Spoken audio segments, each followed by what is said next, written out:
Hey guys, good morning, good evening, good something or other. So let me muse a little bit, and hopefully my musings are amusing, about a very dirty word, but a super useful concept: responsibility. And where does a responsibility for projects, or for a project, or for translation or interpreting begin and end? Where? And this topic, I was cued into this topic by the events of the day, actually several. And one, I've been having a series of conversations with this interpreting entrepreneur, actually a very cool and rather successful guy whose translation company is based in several countries, and now he's opening up shop in Mexico. And, we've been going at it, and I wouldn't say that there was any animosity, but we have different philosophies on translation, and he acknowledges that you're an artist, Vladimir, and therefore your standards are artistic, and I'm a businessman and my standards are businesslike. But basically, his philosophy is that you deliver it to the client approves, and if the client approves, it's time to collect the bill and you have no more responsibility, and it doesn't really matter how good, bad, or ugly the translation is, as long as the client accepts it. That's the end of the story.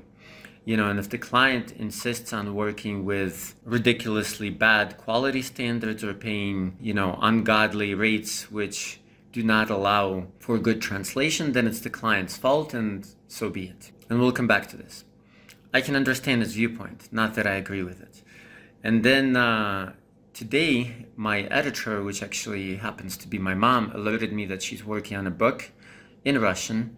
And the idea was that we were going to do several steps of edits. Like, she was going to polish up the grammar and syntax and so forth. And then I was going to dive deep, because what I do best is not polishing grammar, but actually going in for meaning and finding inconsistencies and making them consistencies and so forth.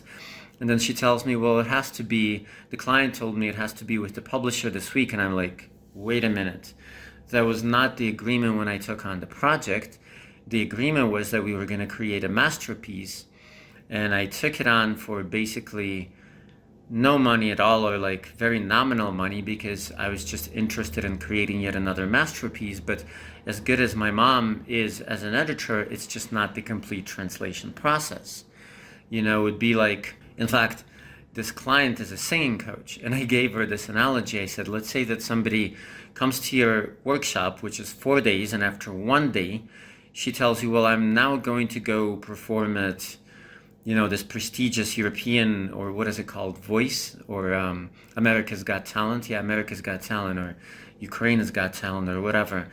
And you tell her, but you've only completed a day. And she says, nope, I now have to go. So can you really be responsible for the result? Well, heck no. It's like anything else. The due process of law has not been due process lawed, or whatever the verb would be. Let's come back to the original example where the guy says it's up to the client. Well, does the client really have the expertise that a linguist has? Well, no. It would be like a doctor or a surgeon telling the patient, we have now completed your treatment, or we have now completed your surgery. Do you approve? Can you please put your official seal and signature that you approve? Aha! You just put your seal and signature, so we can now collect the bill of 22,022 rupees or dollars or what have you, and I'm no longer responsible for the surgery, even though that I didn't do as complete a surgery and as great a surgery, and I didn't even take out my surgical implements out of your bosom or out of your stomach. Sorry, this is getting gruesome. But anyway, you get the point. Like, no, hell no. We are the professionals, and we actually can enforce certain standards. And if we agree to do a project, and the project has to be done on our terms and allow us to complete the true product and achieve the result, right? And be responsible, truly responsible for that result. And I think that now is perhaps a good time to define what I actually mean by responsible. This word is a very interesting word. And I heard a business clip by a cool, smart guy who said that in Russian, the word responsibility was castrated, quote unquote, or perverted or altered at the beginning of the 20th century No wonder during the years of the revolution, they wanted everybody to be responsible. But that in pre-Soviet dictionaries, it coincided to some degree with English language and other dictionaries. And in the English language, sometimes the definition of responsibility is good, although many people still misunderstand it. And to many people, responsibility means blame, accountability, and like just, having consequences if you don't do something right. And okay, that could be a part of responsibility, but it's not just that. It's actually a beautiful word. Accountability is part of it, having to respond to somebody else, but that's not really true responsibility. Blame, sorry for the plane passing overhead. Actually, I guess I'm not really sorry. The pilot was being irresponsible and taking the plane above the roof of my home. Anyway, accountability is when you're responsible to somebody else, but first and foremost, you have to be responsible to yourself, right? It's not about blame. It's knowing that, okay, I'm in charge. This is my baby. This is my duty. I can make it good or bad, and whatever I do will affect the quality, and I made it this way, right? Like if I have this glass of lemon water, I can drink it. I made it. I can drop it. And whatever the result, I'm responsible. Like 2 days ago, or maybe 3 days ago, I fell running. I wasn't upset about it because who fell running? I fell running. It wasn't a bewitched forest. Well, maybe it was. Anyway, enough of philosophy. So responsibility means you have the duty to do your best, but then that also means you have the knowledge to carry it through, and you have the control of the process from the beginning to the end. This is actually maybe where my new friend falls down, because he says, well, we abnegate control and we give it to the client, and they have their own reviewers and they have their own editors. And if they tell us to make changes, we make the changes, because who are we to argue with the client? And in fact, he gave me a ludicrous example where a translation was rendered into Brazilian Portuguese and somebody in India said it's incorrect. Okay, not that somebody in India can't know Portuguese. Like, I have enough chutzpah sometimes to argue with native Spanish speakers, but they went with that guy because that guy was on the side of the client, and the translator refused to make the changes. And I would stand on the side of the translator, or at least I would, have a very in-depth conversation, and they had to let go of the translator. Okay, they paid him, but they still let him go, and they hired a new one who did not question these comments, which to me is ridiculous, because you're not standing for the product. And now the question arises, besides the ethics of it, or just besides, the theory, and besides the fact that Vladimir says so, like, why would you have to take full responsibility for projects? Good question, right? And in fact, you might want to know this, I take full responsibility for all my translation projects from beginning to end. I hire the editors, I know who the reviewers are, and I usually tell the authors change nothing or else it's going to get worse. Except maybe a stray typo, which shouldn't happen anyways. And same for interpreting. I stand by my interpretations. But why? Okay, one is professional pride. Right? If you're not responsible for your product, who are you as a professional? Like if you're being bullied by God knows who into making changes, do you really truly believe in yourself as a professional? It doesn't mean you can't make changes. If somebody's giving you good edits and good changes, yes, by all means, but still, who is the deciding professional? You are. But besides just professional pride and the ethics of it, why? Well, I already gave you the example of a doctor. Let's say that a doctor just defers to the client, to the patient, and says, well, you're the patient, it's your body, and if you say it's okay, then I say it's okay. Well, that's completely irresponsible, because it could create rather dire consequences, just like mistranslation. Like, we are responsible for translation and mistranslation, because translation is communication, and translation is understanding. And miscommunication and misunderstanding have wreaked more havoc in this world than, love, money, and wars. And in fact, all the havoc wreaked by love, money, and wars probably came down to misunderstanding and miscommunication anyways. So anytime that a mistranslation happens, true communication did not happen, right? I talk about this a lot in webinars, but if I'm thinking of a white circle and you think of a white oval or a gray circle, or even if I thought of a white circle without an inscription, you thought of a white circle with an inscription, that's already not communication, right? Because something has been altered, something has been changed. So true communication did not happen. The author, the speaker, was not truly fully understood. And therefore there's not real harmony, unison, agreement, and so forth. And that is our professional product, be translation or interpreting. It's true communication, full-fledged communication, and full-fledged understanding. So if we're not being responsible for the result, then that may not happen. And it leads to other misunderstandings, or it could. We all know examples of mistranslations and misinterpreting history. I don't need to go into like Kuzmin's mother and the bombs dropped on Hiroshima and Nagasaki and Moses with horns and the person who was killed because intoxicado was translated as intoxicated and so forth. Like, look these up.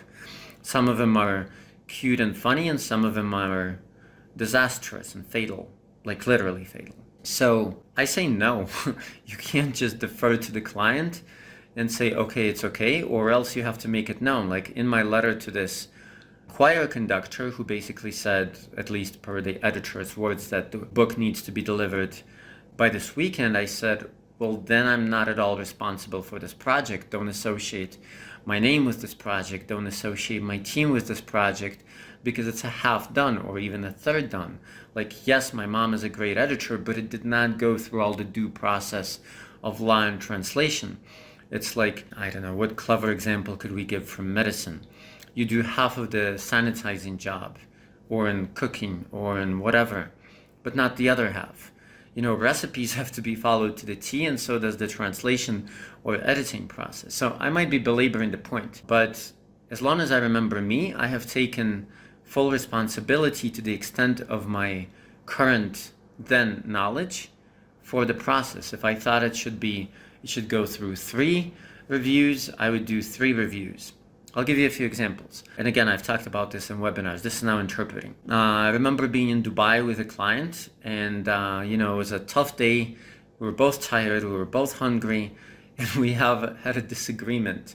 Like, he cut me off in the middle of my interpretation of the last sentence because I was finishing it up, decollage and all the jazz. And he said, I don't care about what he said, let's go take pictures. And I was like, how dare you interrupt a simultaneous interpreter, mid-battle, although it wasn't really mid-battle. And then he swore at me big time, because Russians know how to swear. And I was like, to hell with you, I'm off to the airport. Not only are you paying me pennies, but you're also swearing at me. Yeah, paying me pennies was my responsibility. I took the job because I wanted to go to Dubai. But anyways, he was a good guy. But then I looked at him, and he looked sort of, victimish is not the right word, but he was like, I could see it in his eyes that he was saying, don't leave me here, because what am I going to do? I don't speak English. I need you. And so my professional responsibility won over my pride, and I was like, okay, I'm going to stay. Don't ever swear at me again. And we resolved it, and we ate, and we had coffee and so forth. But the only reason I stayed was professional responsibility. It wasn't the money, because the money was for the birds. It wasn't even him, although that was part of it. He was sort of my friend, but it was more, it was more professional responsibility. And then there was another book where the guy was just the nastiest client you've ever had. And I wanted to drop the book, and I owed him nothing at that point because we were square on money. But whenever I said I'm dropping the book, I knew that, the project needs finishing. And if not me, then who? And nobody else is going to do as good a job on that project just because they're not me, and because we're in the midst of the project. And this was not the only such project. There was another guy who was not the nastiest client I've ever had, because I was the previous guy. But we had some disagreements, and we thought about dropping the project. And again, we did not owe anything to each other. And I still completed it just for the sake of the project and professional responsibility. So maybe enough said on that. Now, where does professional responsibility begin and end? Of course, if people change the book or the file or whatever after delivery, well, okay, I've been absolved. That's no longer my professional responsibility. Or, for example, I was recently in court, which I've been in many, many times, and I said, I need to sit here to render the best possible interpretation. They told me no. So the next day, I was struggling to render the best possible interpretation because the best spot was not available. And at one point, the defendant says, actually, I want to forego the interpretation. I was very surprised because that's like a slap in the face, and it's never happened to me over my 20-year career. And then I thought about what happened, and then I was like, well, I told them what I need to do and where I need to be, and they didn't allow me because it was supposedly not a good spot. So at that point, I was both responsible and not responsible. I was responsible because I should have said, Your Honor, the interpreter just cannot hear. And I didn't say that. And 30 seconds later, the client says he doesn't need the interpretation. But I was not responsible because I actually voiced my request and it was declined, you know? This is just me musing right now. You can agree with me, disagree with me. I'm just sharing my thoughts, and not that they have to be your thoughts, you know, because you don't live in my head and I don't live in your head, luckily. For you. So that's my viewpoint. But be as bloody responsible as you can. And of course, you're not 100% responsible because you're 1,000% responsible. Sure, the client carries some responsibility. Sure, the editor and the other people carry some responsibility. But it's best if the arithmetic adds up like this. Whoever you are, translator, project manager, whatever, you have 100% responsibility. The editor has 100% responsibility. So does the reviewer, so does the client. And if everybody considers they have 100% responsibility, well, that's very hunky-dory. Of course, you don't want to get into control battles because at some point you have to relinquish your responsibility, you know, and if the editor says, this is my pick, you have to let him be the editor. And I've actually learned this over the years. Now I'm sort of going off on a tangent, but it's a good tangent. I used to be like very control freaky about editing decisions, and I still keep full control of all the editing decisions. But if an editor says something, and even if I don't completely agree, but if it really doesn't make or break the book or the passage or anything, I'll let the editor have his way because they're the editor. And if both options are equally good, then why not? Let them be the editor. So part of responsibility is also letting the other person carry out their job and not being a full control freak, but having your pulse on the project fully. Because only then, if you have full control, can you be truly responsible. You know, the two are related. I hope that has been helpful. And as much as I respect my new friend here in Mexico, I disagree with the philosophy that, you know, bad quality is okay as long as the client is okay with it, or as long as the client picked that price range. Like, I either wouldn't do it, or I would, I don't know, like I was about to say I would go for the best possible quality within that budget, but that's probably what he's doing anyways. He's not a bad guy or the devil of translation. You know, he probably does go for the best possible product within that price range, but I just wouldn't accept a project if I didn't think that I could deliver a truly, not necessarily a masterpiece, but outstanding project. You know, like we had this discussion.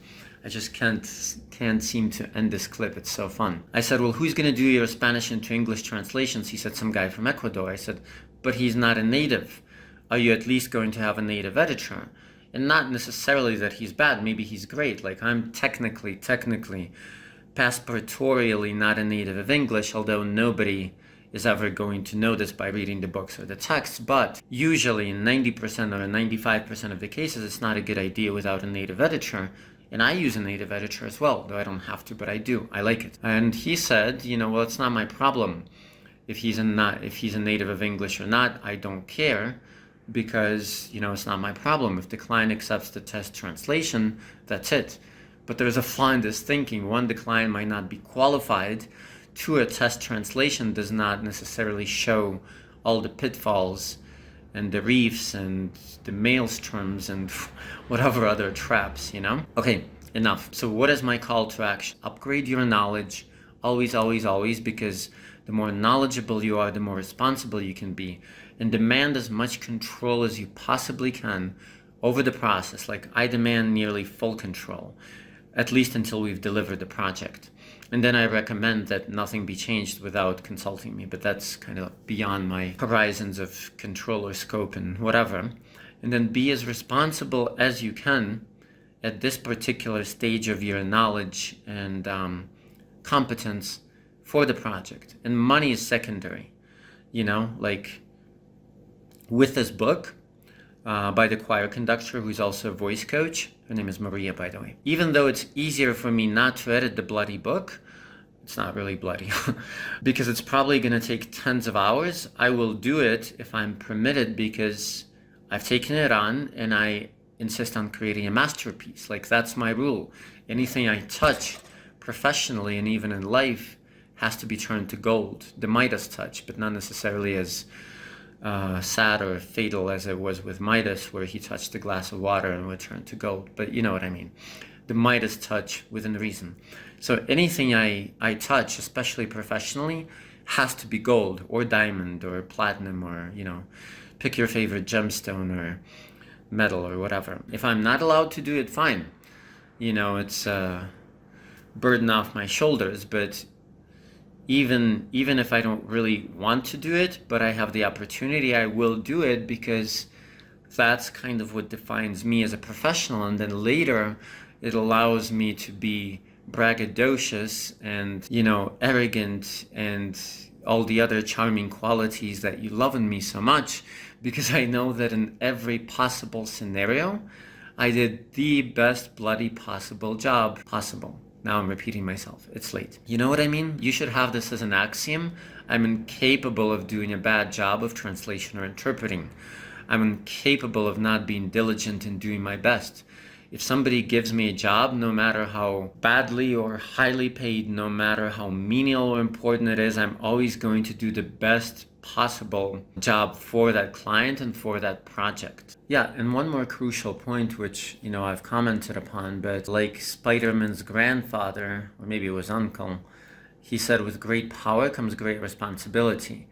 Well, we're going to do sort of a switcheroo and a corollary. For great responsibility, you need great knowledge, because you just can't have one without the other. If somebody expects you to be responsible for following the rules of the road, you have to be trained and understand the rules of the road. And same with translation, and same with anything. Too bad they don't teach us in life about important things like, love and marriage and success and sales and ethics and so forth, because how can you ever be responsible without the knowledge? But I'm getting distracted. So what I was going to say, if you truly, truly wish to be responsible and stand your ground and not have that responsibility be shaken, you need the knowledge, practical knowledge, and the type of competence which will give you confidence, because competence brings confidence. And that's the reason why I can insist very often on keeping it my way or having it my way. And it's not because I'm a control freak, maybe a little bit, but only for the sake of the result. Only for the sake of the result do I have a right to sometimes insist on control. I've had this interesting experience when a girl whom I had criticized, not even criticized, critiqued or pointed out some translation mistakes, she said to me, well, first of all, she said to me, do you want it to be stylistically beautiful or do you want it to be correct? And I was like, both. But then later she said to me, well, it's either your way or the highway, isn't it, Vladimir? And I was like, well, no, not necessarily. I'll take good suggestions, but if I'm the project captain, it kind of has to be, because I'm the one responsible for the project. If you want to be responsible for the project, then it's your way or the freeway, but it's not a control game.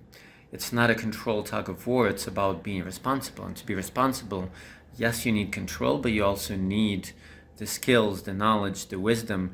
So acquire them from any good source, from any good mentor, from any good teacher.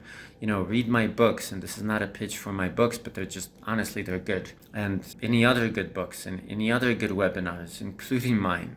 And watch this channel and watch other channels and ask weird and nagging and annoying questions of professionals to help you become more professional, because true professionalism breeds true responsibility.